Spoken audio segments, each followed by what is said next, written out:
Good afternoon and welcome to our webinar series, Tedstrom Talks. This is the 11th in a series of webinars that we are producing to give our clients, business associates, friends and family pertinent and important information on COVID-19 and other interesting and timely topics. Your video and microphones have been muted. However, please feel free to use the Q&A icon located at the bottom of your screen to ask questions throughout the presentation. I would like to introduce you to Peter Tedstrom, founder and chief advisor at Tedstrom Wealth Advisors. Peter has 36 plus years experience as a certified financial planner.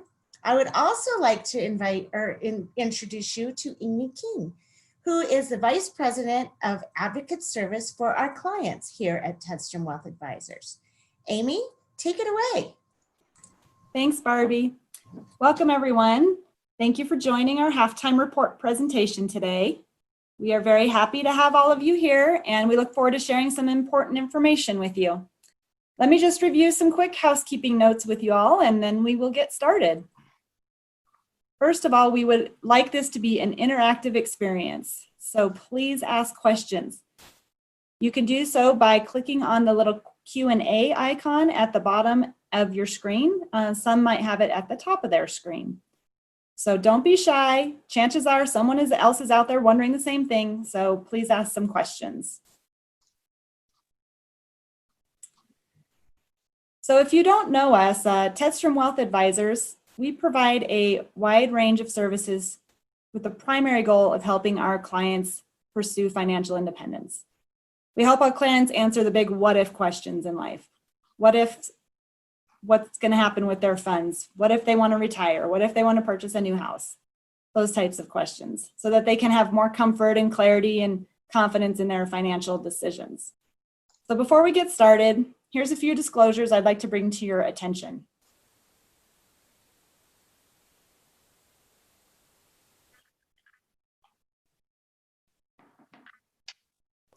Now let's get started. Today we're going to discuss a review of the markets, of the first half of the markets, some key economic fundamentals, and what may lie ahead in the second half. Peter, do you want to start us off? Sure. Welcome, everybody, and it's good to see you all again. Wish I could see you in person, but under the conditions, it's the best we've got to provide you some good information. And boy, has it been an interesting year so far. As you can see, the chart in front of us shows that stocks have been quite volatile. Surprise, surprise. I suspect everyone on the webinar is aware of that. If you haven't, you went to sleep in January and you woke up today and you thought, what's all the fuss about? Well, there's been a lot of fuss. Of course, COVID-19 and its impending challenges was recognized in the middle part of February, and you can see the stock market started declining precipitously. The most precipitous drop in the market in the shortest period of time that we've seen in the history of the market. We actually went from bull market to bear market in 19 days. That's the fastest to bear market we've ever experienced. And you can see the rise, or the move to bull market, was almost equally as dramatic to the upside, confounding many investors and causing our clients to scratch their heads and say, what is going on with the market? We've got all this bad news about COVID, and it's spread all over the world, and the United States is suffering, and unemployment rates are way up, and it looks dismal. Why would stocks be up? Yeah, I mean, Peter, when you look at this chart, you can see in the end of 2019 that the S&P 500 was at 3,200. And then as of today, it's at 3,300.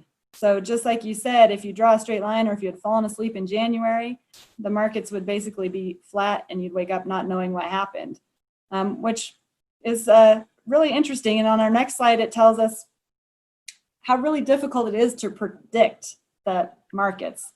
Here we have a forecast from several different Wall Street analysts, a prediction for 2020. And these predictions were put out in November of 2019, before COVID, before we knew what was happening. And as you can see, the group average down there at the bottom, that they predicted at the end of 2020, the S&P 500 would be at 3,272. And as of today, we reached 3,333. So as you can see, even some of the best minds and analysts and forecasters have a hard time predicting the market. So what does that tell us about trying to time the market or trying to predict the market, Peter? Well, it tells me and us, our team, that we're not going to try to be forecasters or predictors because it's so easy to be wrong. And we don't want to manage money as it relates to a forecast. We want to manage money relative to our clients' time horizon and their risk temperament. And if you tried to time this market, you would probably not even be back in the market because you're saying to yourselves, this has got to get worse. We're hearing of recontagion and maybe a second phase, and the vaccine's going to take a long time to come around. Whatever we might be anticipating with the market, we're often going to be wrong. The stock market is a leading economic indicator, so it leads information well ahead of information that we're seeing around unemployment and so forth. So what drove the market performance this year?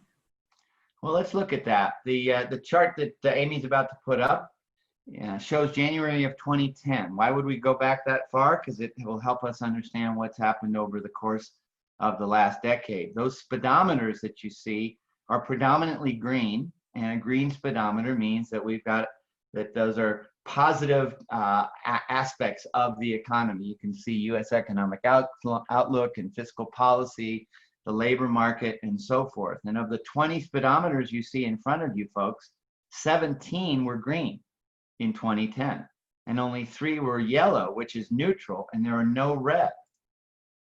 If we fast forward 10 years from there, which is January of 2020, about 8 months ago, we see that that has changed a little, that 10 of the 20 indicators report positive or strengthening numbers, and about, let's see, well, a handful have turned red and a couple are yellow.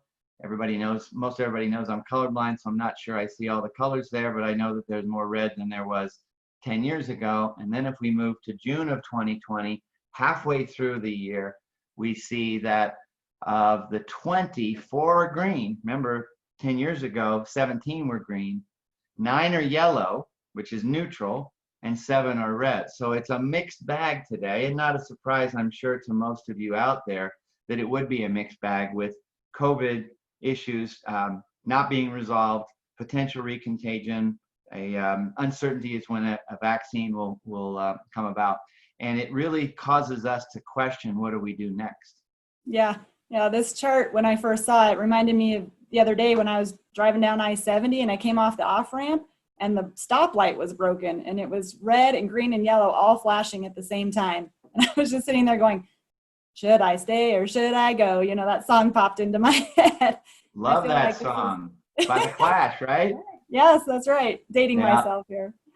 But that's how I feel like this pandemic feels right now. Is the should I stay? Should I go? What should I do? Yeah, it's a question on every investor's mind. Should I stay in the market? Should I get out of the market? Should I buy more? Should I sell? We're not inclined, as evidenced by our earlier comments, to time the market. If you need cash, you should have planned cash well ahead of the time that you need cash, so you're not having to sell stocks in a distressed period of time. Certainly markets could give up some of these gains. As a matter of fact, many of you know that September, October can be 2 of our worst months, and it would not surprise us if the stock market took a breather and gave back some of those gains as sort of a healthy rest, if you will, prior to the end of the year.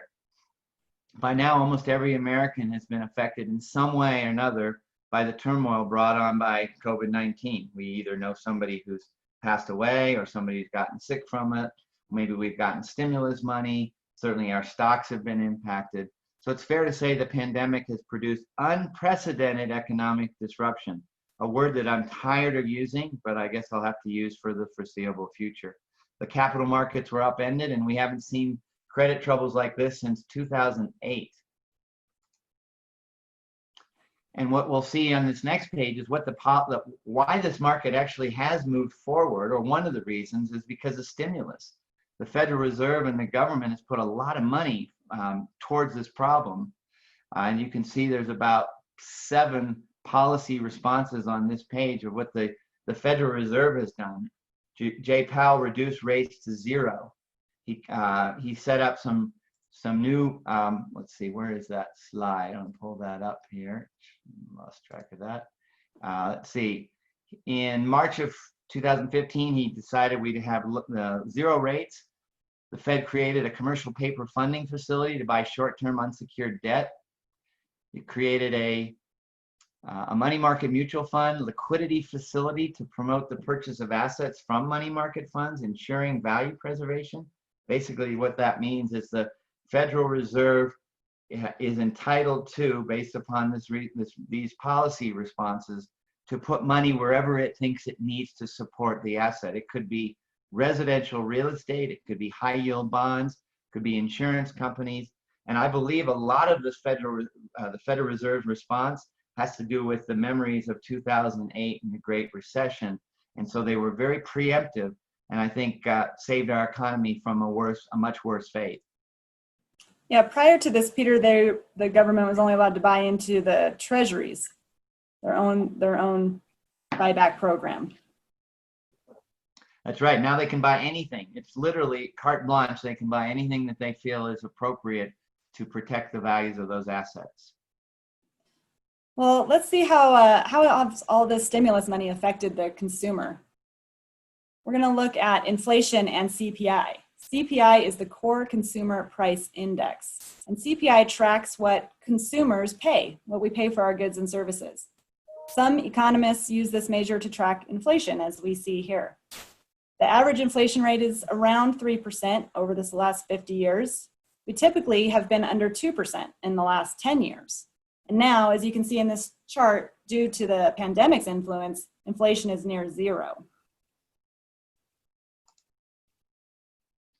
Yeah, it's interesting when we talk about inflation with our clients, we use a term real rate of return. And if your investments make 10% and there's a 3% inflation, your real rate of return is 7. If it's 2%, which it's been for the last 10 years, and you still have the same 10% return, you have an 8% real rate of return. So low inflation with positive stock returns actually means you're doing better than the actual return if the rate is lower than the forecasted level that we might have used in our plans. Let's look at wages and unemployment. Now, wouldn't we expect, what we do expect from this chart, that when unemployment goes up, wages actually decline. So there's an inverse relationship. It's almost a mirror relationship that you see in this particular chart until the very end. And we see unemployment go up and wages go up. How could that be? Now, I'm asking that rhetorically to the audience. Maybe some of you have ideas, but really what's happened is those wages went up because of the increase in revenue and income they're receiving as a result of the stimulus package and the $1,200 of income they received and the $600 a month unemployment figures. So wages are actually up while unemployment numbers are up. And Amy, what's happened in the last couple of months? So in July, unemployment fell to 10%. Down from April, which was 14%, almost 15%. And that's a pretty big drop in just a few short months. And I think basically due to states hopefully reopening and people getting back out there and going back to work. And I think we may see a return to this inverse relationship as people go back to work and the stimulus money goes away and people go back to work. Yep, I think so. And I think we're going to start seeing some consumer sentiment numbers come out more positive, which is the next slide, Amy. Right. So this slide is the index of consumer sentiment. Consumer sentiment is a survey of 500 U.S. residents conducted monthly by the University of Michigan. And it's one of the most widely used sources to help analysts understand how the average consumer is feeling about the economy. And that's important because how we feel about the economy directly relates to how much money we spend in the economy. And consumer spending accounts for more than 2/3 of the economy, of the gross domestic product. If we feel good about the economy, then we spend more, hopefully. This chart does show a long-term uptrend in consumer sentiment until the last couple of months, of course, from COVID-19 has changed that outlook. But if you look at the very end, you do see an uptick, which may mean consumers are beginning to see a light at the end of this tunnel. And I think sales since then have proven that out. I've talked to many of our clients. The the consumer represents about 70% of the economy. So when the consumer is happy and confident, they go out and buy. And so this sort of a one affects the other. Confident consumer impacts and improves the economy, and a strong economy helps consumers feel comfortable about buying. On the next page, though, we see that the real estate sales have declined precipitously since February. We've seen a huge loss or drop in sales. And here's a pop quiz. Are existing home sales a lagging or leading economic indicator? And before you answer the question, a quick refresher on leading and lagging indicators. Leading economic indicators are statistics that tend to precede overall economic trends. Building permits, for example, tend to be a leading economic indicator of new home construction. Lagging indicators are statistics that tend to follow particular economic trends. So returning to our question, are existing home sales leading or lagging indicator? Now, I'm pausing because I'm giving you guys a chance to think about your answer. That existing home sales are actually a lagging indicator because they are influenced more often than not by changes in mortgage rates. Amy, what are the latest figures? Well, actually, home sales in June rose 21% to approximately 5 million, which is a dramatic increase in 1 month. Home prices also have continued to rise in June for the 100th straight month in a year-over-year increase, which I find fascinating. So even though home sales have slowed down, the prices have continued to go up, or as they say, they've been rising. Just a side note is that it's the supply of the housing market out there is lower than the demand, which is causing that continued price increase in the market. Yeah, I think people are just choosing not to sell. And so inventory levels stay low, but people still want to buy. And it's causing prices to inch up. And I think we're certainly seeing that in Colorado and Denver, where real estate prices continue to reach all-time highs. Another positive trend that we're seeing as a result of the last few months is the savings rate, or the debt payments. And debt payments as a percentage of income. Back in 07, late 07, we saw that represented 13% of individuals' compensation or wages. Now it's 10% or less than 10%, the lowest level of debt relative to income in the last 40 years. Gives us some perspective on how much revolving debt that households manage, and that they're actually paying their debt down, which to me is a very positive sign. Right, Peter, and that's a really good point. And also, if you are not paying for things you've already purchased, you now have money to pay for things that you're going to purchase or things you're purchasing right now, which is to help boost this economy going forward. Yeah, so the next slide, Amy, is one that's you're going to comment on a little bit.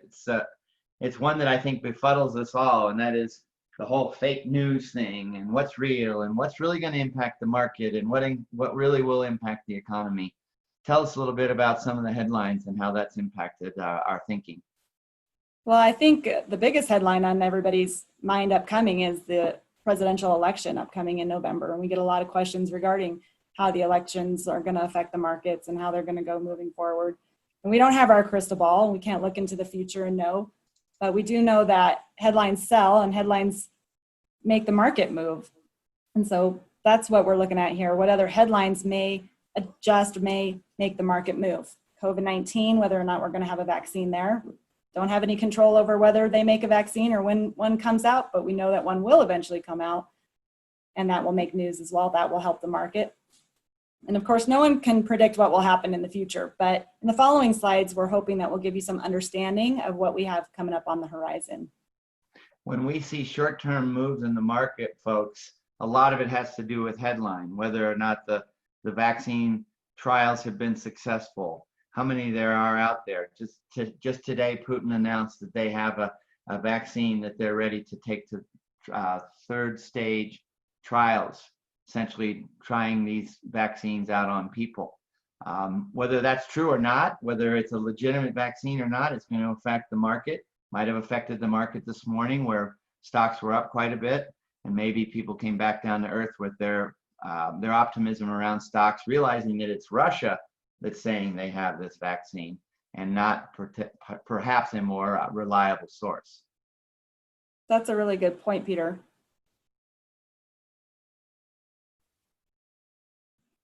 So what's up for the second half of the year, guys? Well, much like some of the previous charts, COVID is having a rather dramatic effect on GDP, as you can see. But don't believe the headlines all the time. GDP did not fall by 33%. It actually fell by 9.5%. And the media extrapolated that out to a 33% decline for the year. Well, that's why we have to be smart consumers of information. It dropped 9.5% in the second quarter.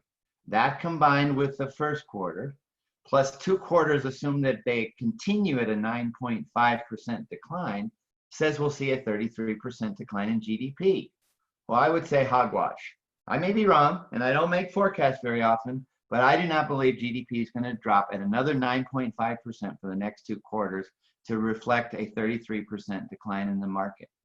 I don't know what it will be, but we're already starting to see that GDP is growing from its current levels. And as a result, it's very unlikely that we're going to see that kind of a drop for the entire year of GDP. And normal GDP, according to this chart, in the longer run, predicted by the Federal Reserve, is around the 2% range. It is. So on our next slide, you'll see that this is corporate profits dipping. And as a wise market strategist once said, stock prices are based on earnings and what price people are willing to pay for those earnings.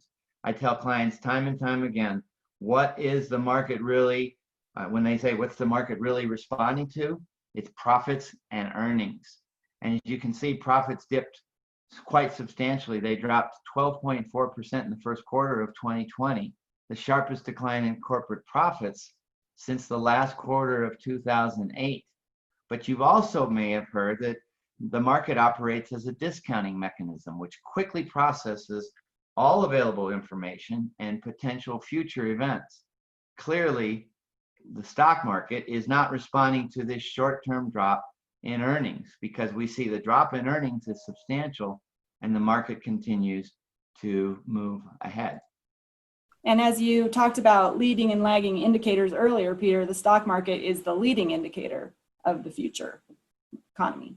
It is. And if that leading information changes, we will see the stock market decline. I'm not saying the stock market's not going to go down, but right now the market and investors are generally confident that we're seeing ourselves out of this problem and this crisis. So as we look ahead for short-term interest rates, let's talk about what the Fed is doing. They just had their meeting in July, which they left interest rates unchanged. The Fed funds rate is currently at 0%, and Fed Chair Jerome Powell has said that he's not inclined to move rates into the negative territory. So what does that mean? Well, they have 3 more meetings through the end of this year. They're targeting a rise in inflation. They'd like to see inflation go from the 0% that it currently is to the 2% target.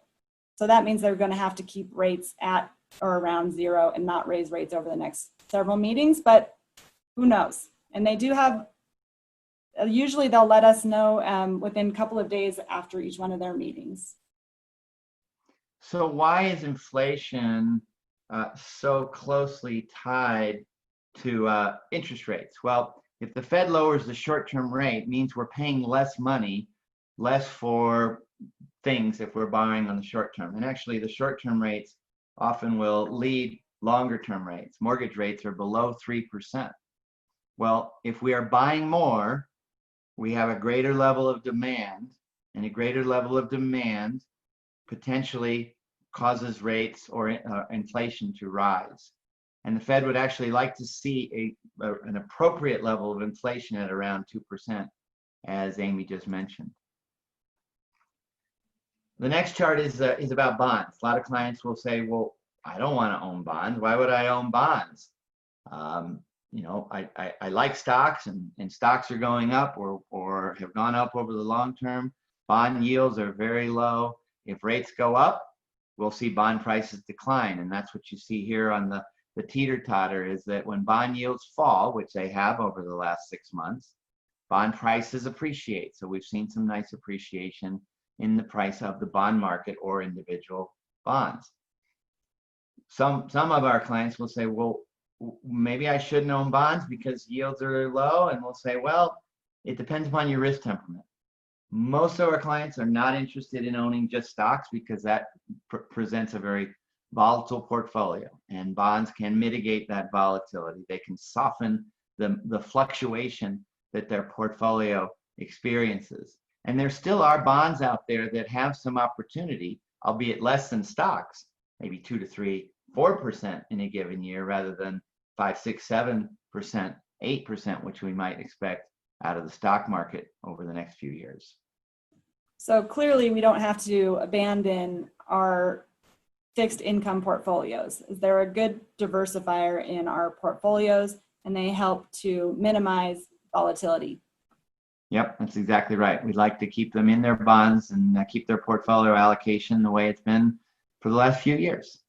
Which is what we've always based our plans on, which is the fundamentals. And that's where we're going to go to next, is staying focused on the fundamentals of your plan, the fundamentals of your investments, and where you want to go and how you want to reach your goals and objectives.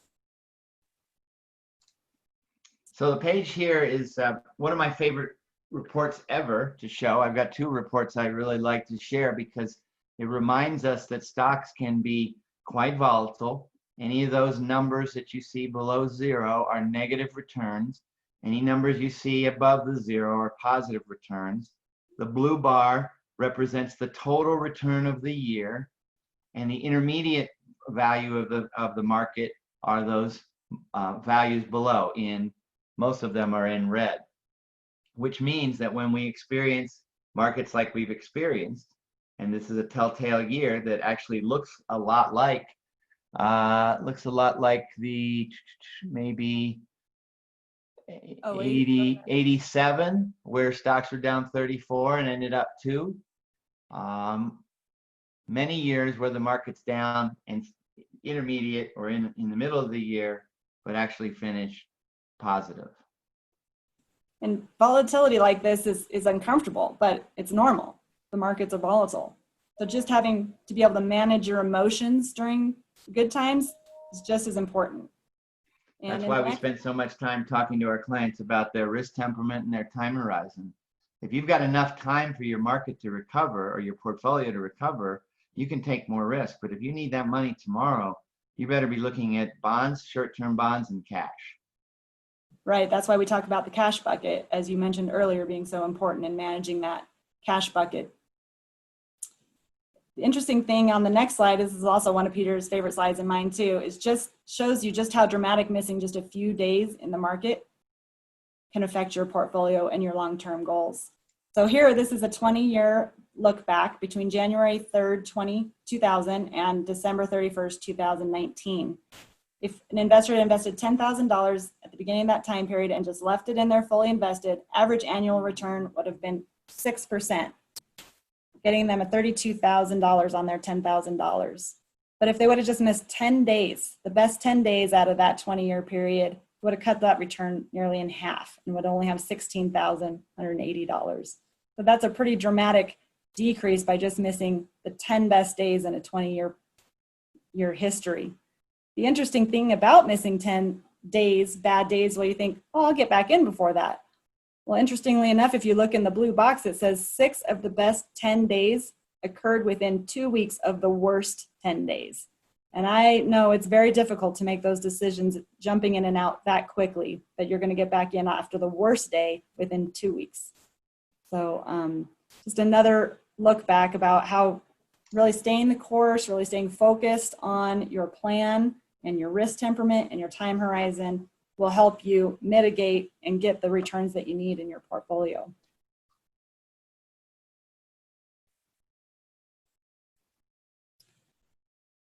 Well, that brings us to the end of our halftime report today. We've covered a lot of things. There's probably some questions that we haven't gotten to. We've been talking.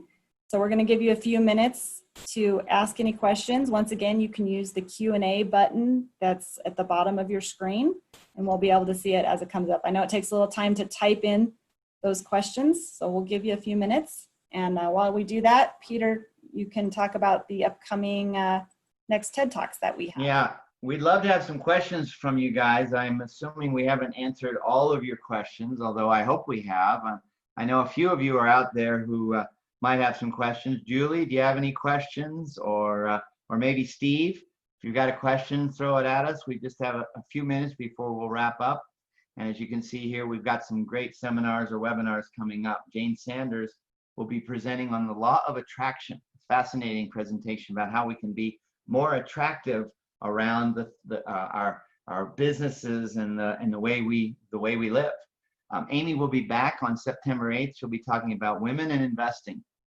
It's going to be a great program for women and men. Certainly men are welcome to join, but it's specifically to women and the concerns that women have around investing and their risk temperament. And then finally, of the three that we have scheduled, Liz DeVoe from BlackRock is going to speak about Own the Future. And a little bit like Greg Moss when he spoke about innovation, we have so much innovation that we don't know about that is on the horizon that Liz will point out, that give me continued optimism that this country is not going away, that we're not going to lose our place in our economic hierarchy. We certainly have taken a hit, and that hit was going to last a while longer. But I have a lot of optimism that this country is not down and will continue to perform admirably and make us all proud to be American. So thanks. And we actually had some questions come in while you were talking. Oh, we did. Look at this. Yeah. All right. So for someone in their 70s, how much cash do you think is appropriate? And I'll answer that. The amount of cash you should have available, in my opinion, is the amount that you're going to spend over the next 1 to 2 years. If it's beyond 1 to 2 years, like the third or fourth year out, we'd prefer to see you have some bonds or short-term bonds, which are going to provide some modest level of yield and very, very little risk or volatility. Another question says, what sectors do you see with the greatest activity and growth? And the sectors that we have actually specifically invested in over the last 6 months is medical devices and technology. And both of those sectors of the market have taken off, and we continue to expect those to be some of the strongest sectors in the market. We also have taken a strong position in ESG stocks. And ESG stocks are environmental social governance stocks that are, the old term used to be socially responsible. And we found that socially responsible companies are actually more profitable because they take care of their environment better, they take care of their employees better, and they govern themselves in a more productive way. And as well as we've moved a small position into small cap companies where we see that we can have some growth. Yeah, small caps took a big hit in this recovery. We anticipate the small caps actually might outperform large cap, but we're taking small pieces in these sectors, guys, because they do have a higher level of risk, about 5% or so in technology, medical devices, and in small cap. Another question we have here is, so generally speaking, you're saying that now is not a good time to move money into bonds. That is true. Is generally not. Now, my counter to that is, if you have a lot of money in stocks and you know you're going to need some cash in the next couple of years and your bonds are light or your cash is light, now is a good time, because we have reached all-time highs in your stock. You'd be selling your stocks at these higher prices. But it's not a good time, particularly when stocks are down, if they drop again. And ideally, it's not a good time if these are long-term monies that are, say, 3 to 5 years or longer in the future when you expect you might need them. And then Benjamin gives us a question: what are your thoughts on international and emerging markets? Has COVID created opportunities that we should be taking advantage of? Absolutely. The real key is, where are those opportunities? And we have been shy with emerging markets, Ben. We felt that those emerging markets are just a little too dicey to get into right now. They don't have the same medical system. They don't have the same protection. They have to live in closer quarters. They're just less aware of what's going on with COVID. And on the international front, those international positions would be primarily in developed countries, in the UK, France, Germany, Italy, Australia, and so forth. Amy, any other comments on any of those questions? No, I think that's exactly right. That's where we're going, where our thinking is on the international and the emerging markets, and being able to take some advantage internationally on the companies, such as you mentioned, in Russia and other parts of the world that are coming up with the vaccine. Absolutely. And the last question is, what percent should be stocks, bonds, and cash?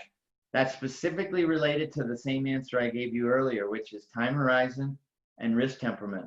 The more aggressive investors should have more in stocks than maybe the average investor. The more conservative investors should have less in stocks than perhaps the average investor.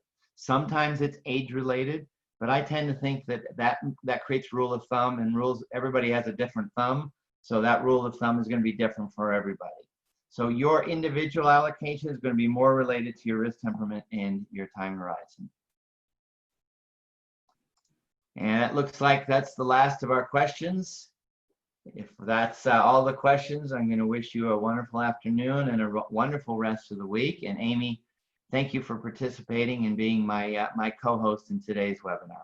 Have a great afternoon. Bye-bye. Bye-bye.